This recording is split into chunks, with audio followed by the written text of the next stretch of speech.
Hello everyone. I'm not addressing this video to any one particular person at Wizards of the Coast, but just rather Wizards of the Coast in general, everyone who is involved with developing Dungeons & Dragons, and I suppose to some extent Magic the Gathering. I don't know if anyone at Wizards of the Coast will actually watch this video, but I'm also recording it for just everyone who views it. I'm hoping that it goes on to stimulate thoughts, maybe conversations about D&D and the way that things are heading presently. So I love Dungeons & Dragons. I've long seen the great potential that this kind of game holds, and because of my passion for it, I have some big concerns about the way things are heading. I'm hoping this video doesn't come across as too harsh, so please keep in mind that I mean my words here to be constructive. I've recently completed the 1D&D expert classes survey, and I encourage everyone who's watching this to do the same thing. I'll put a link down in the video description so you can go there and download the playtest PDF and read through it, test some things out if you want, give your feedback through the survey. That's a really important thing to do to help make D&D the best game that it can be. If you don't catch that particular survey in time, participate in the next round. There'll be another round of surveying and play testing. So I guess I have kind of a longer background with D&D and even more so with Magic the Gathering. Started playing Magic in 1995 with 4th edition and Ice Age, and started playing D&D. I tried it a little bit at the very beginning of 3rd edition, got very serious into it during 3.5, starting in like 2004, 2005. And my YouTube channel, which I've been running since 2008, largely deals with D&D. Some of the content is just role-playing in general or fantasy stories, but a big portion of it is D&D. So before I get into really my critique or my criticism, I first of all want to say thank you. I want to say a big thank you and offer my appreciation to all of you at Wizards of the Coast for creating these games that I and so many others really enjoy, and that has brought me together with so many different people from really all across the world, has been a big portion of my YouTube channel, thus a big portion of my livelihood is based around D&D related content. I have so much of a connection with this experience, so you have my sincere gratitude for creating this wonderful game. So I'm not really going to get into the nitty-gritty of the specific things that I like or don't like about the proposed ideas in the playtest documents thus far, but I will just use one specific thing as a sort of example that illustrates a bigger point that I'm trying to make, and then I'll continue from there. So in the first playtest survey, there was this idea that characters gain inspiration when they roll a natural 20 on their D20 test, and then in this recent playtest document, that was reversed, and now the idea is characters gain inspiration for rolling a natural 1. Well, let me tell you what my groups do. At the end of every session, we talk about what happened in the session, and we take a vote. One at a time, each player talks about who they think should receive the inspiration next session. Maybe it was for excellent role-playing and character development. Maybe it was because the character was crucial in the success during a particularly hard encounter. Maybe somebody just brought a lot of enjoyment or fun to that game. Whatever it is, we go around and we talk about what we liked and what we appreciated, and it's a wonderful bonding kind of moment. It's a great moment. It helps reinforce our group and why we're doing what we're doing with this adventuring experience. And whoever wins that vote, they are the one that receives the inspiration on the next session. That to me is a much more meaningful experience than the idea of simply getting inspiration for rolling a natural 20, or even worse, in my opinion, rolling a natural 1 and you get the inspiration as a sort of consolation prize. I think both of those are just kind of cheap and oversimplified. They're just kind of gimmicky, and it would take away some of the depth of the game and the special quality for what inspiration is. And, you know, currently in my games, when someone spins inspiration, they remember that the group voted it for them. There's something special about it. Now it's just this forgettable thing, like, yeah, I rolled high or I rolled low. So please don't do that. But like I said, that really is like an allegory that represents my bigger concerns about D&D. It seems to be that you, Wizards of the Coast, are chasing as much commercial success as possible. Now, that's in and of itself is not really a bad thing. You know, you want your business to do well, and we all want to have success in our endeavors. So to that extent, you know, congratulations to you. You've done a wonderful job with 5th edition, and, you know, like, keep at it, right? Keep doing your best to be successful. But there's something else at play. If I liken D&D to musical genres, D&D has always been rock, metal in places, even a bit punk. Maybe in some other moments we could even liken it to classical or maybe ambient. But over the past few years, D&D has shifted more and more into pop. This changes many fundamental things about the game. It loses grit and edge.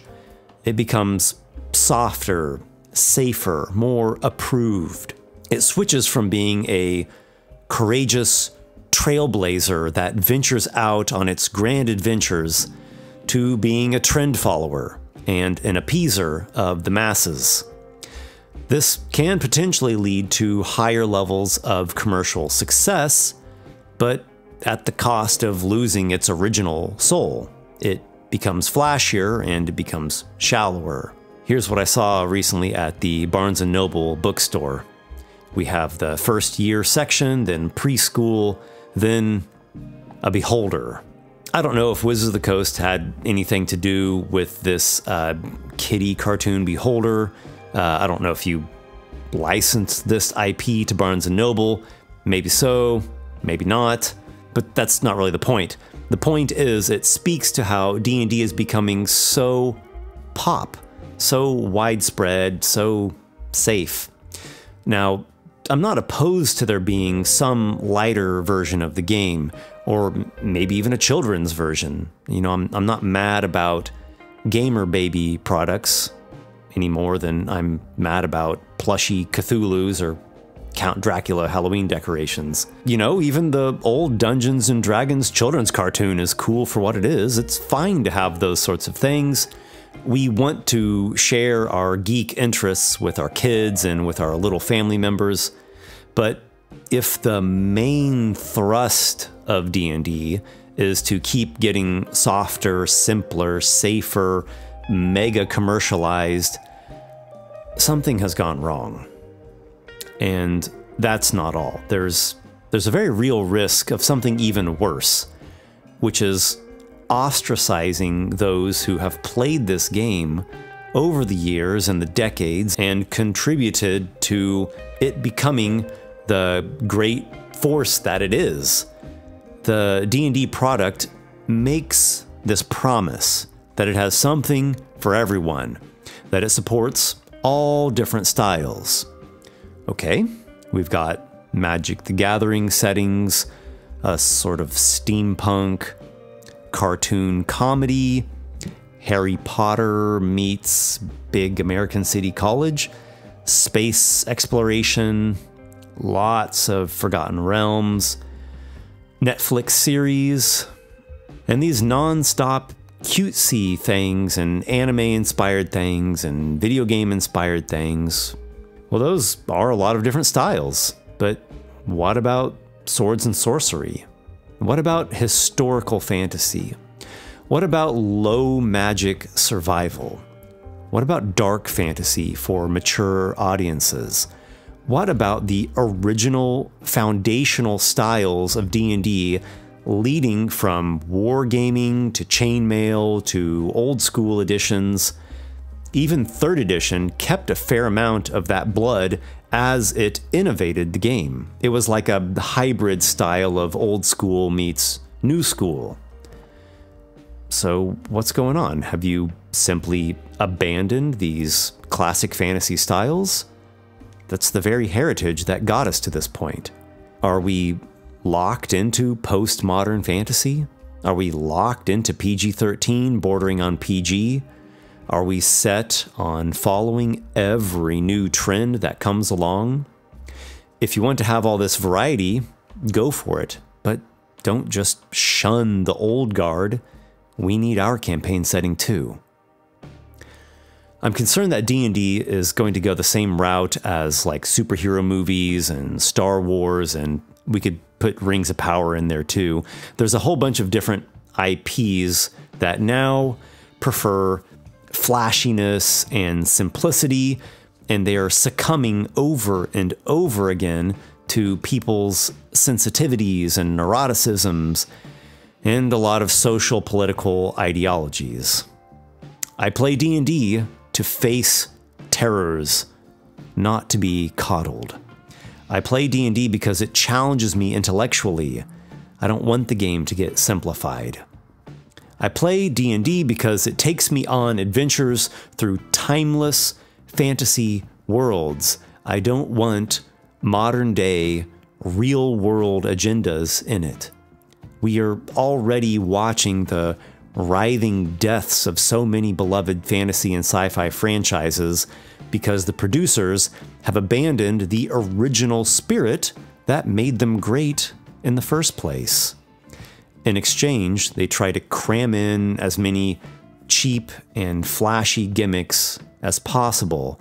They pursue political correctness and being inoffensive, while, ironically, they end up offending everyone who doesn't subscribe to their same narrative.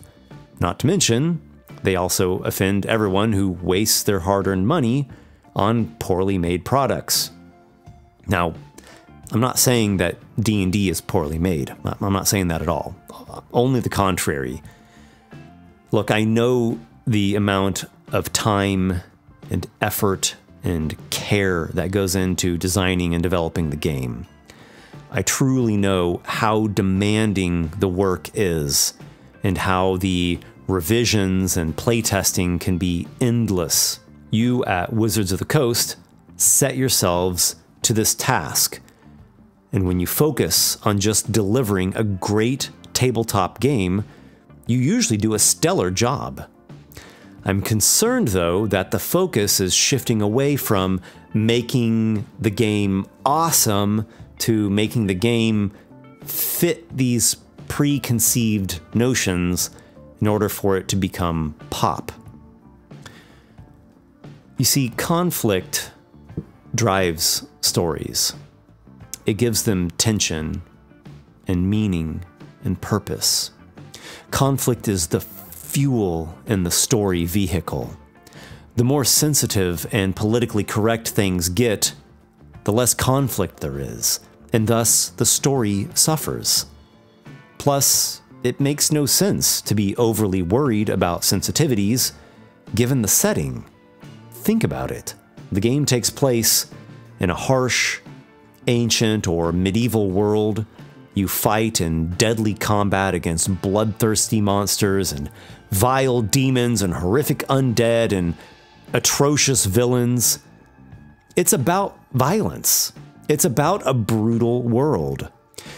It's about struggling for something good despite all the terrors that threaten you around every bend.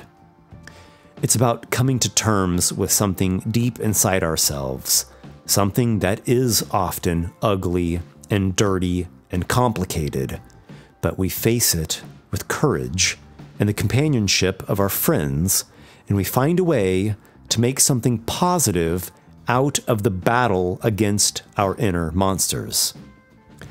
We who play D&D don't need Wizards of the Coast to take more sensitivity training. We need content that emboldens us and encourages us. We need to face our fears and our discomforts, even the really dark and scary ones. And we can do that through D&D. But it really helps if you don't sacrifice the original spirit of this game. I understand that it is dangerous in certain ways for Wizards of the Coast as a company to venture into territory that does not conform, to go somewhere that's not safe and approved by social trends. It's also dangerous for us who play the game to confront what lurks in the shadows. But you see, there's an even greater danger in not venturing into the shadow. The danger is that you become a harmless little puppet. So I'll wrap it up here. Once again, I do want to offer my sincere gratitude to all of you at Wizards of the Coast for making this game that I and so many others love. I hope that my words are received here in the way that I intended them. The words of a friend. I wish you all the best as you continue to develop this new iteration of Dungeons & Dragons, and may your adventures be many.